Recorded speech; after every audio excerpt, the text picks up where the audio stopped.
Creative differences still seem to be a big problem within System of a Down, and at least one member of the band is pointing the finger at another as to why it's been more than a decade since we've heard new music from the rock band.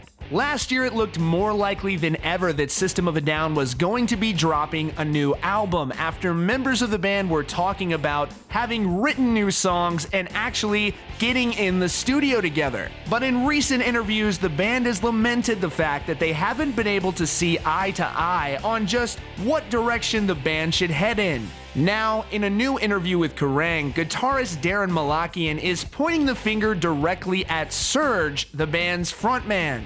In past interviews, it had been difficult to make out just who the holdup was in the System of a Down camp, but now as a result of this interview, it seems clear that Serj is the sole member that is making it difficult to determine what direction the band should head in and even create new music. In fact, in this interview, Daron even claims that Serj didn't really want to make their 2005 albums Mesmerize and Hypnotize. He said, "There's just a certain way that System make albums, and there's a bunch of us that want to make an album that way. And there is, I guess, one of us, Serj, that doesn't want to make an album that way and wants to make an album his way. And not everyone is on board with that." He continued saying, "I have material for a new System album. Right now, if everyone got together and was ready to play ball, I have an album ready. If it was up to me, System would have never gone on hiatus. It may never be resolved, or it may be, but so far it hasn't been. There was a time, I think, when I would have taken this a little bit more personally, but not anymore. I realize that it's not me. We've had so many meetings about it." Daron points out that he didn't intend to throw Serj under the bus, but he's just being honest. He says, "I don't want to throw Serj under the bus. He's my friend and he's someone that I care about. But I don't know how to change his mind. We've all sat down and we've had meetings, and he's totally set in his way of thinking."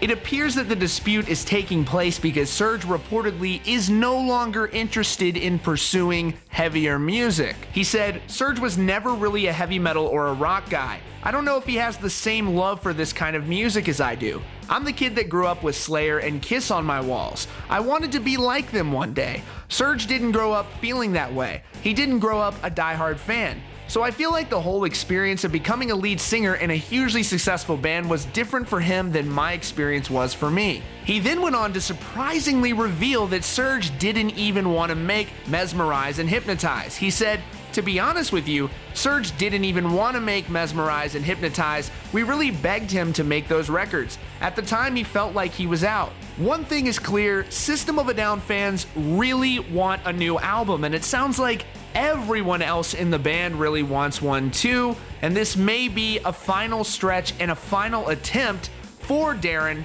and his bandmates to call out Serj in the press, even though they love him and care about him, in the hopes that the fans will rise up and encourage him to make this album. Obviously, Serj is not the bad guy here. If he doesn't want to make the album, he doesn't have to. Nobody should be forced to do something they don't, but maybe he will actually see just how much System of a Down fans really love and appreciate the music he's created over the years. If you've listened to any of Daron's new Scars on Broadway material, you know that he is still very capable and willing to write very heavy music. It just remains to be seen, and it also appears to be unlikely that Serj is going to get on par with this band. Hopefully it changes, and maybe they're able to work it out when they play a string of tour dates on the West Coast in the coming months, but it really just doesn't seem likely, which is a bummer. Let us know what you think in the comments. Do you believe that it's likely or possible that System of a Down will be able to put their creative differences aside and come out with a new album? And as always, don't forget to subscribe to Rockfeed with notifications on so you don't miss out on breaking hard rock and heavy metal news. You can also read more about this story and the interview by clicking the link in the description and visiting our friends over at Loudwire. Thanks so much as always for choosing Rockfeed, and we'll see you all very soon.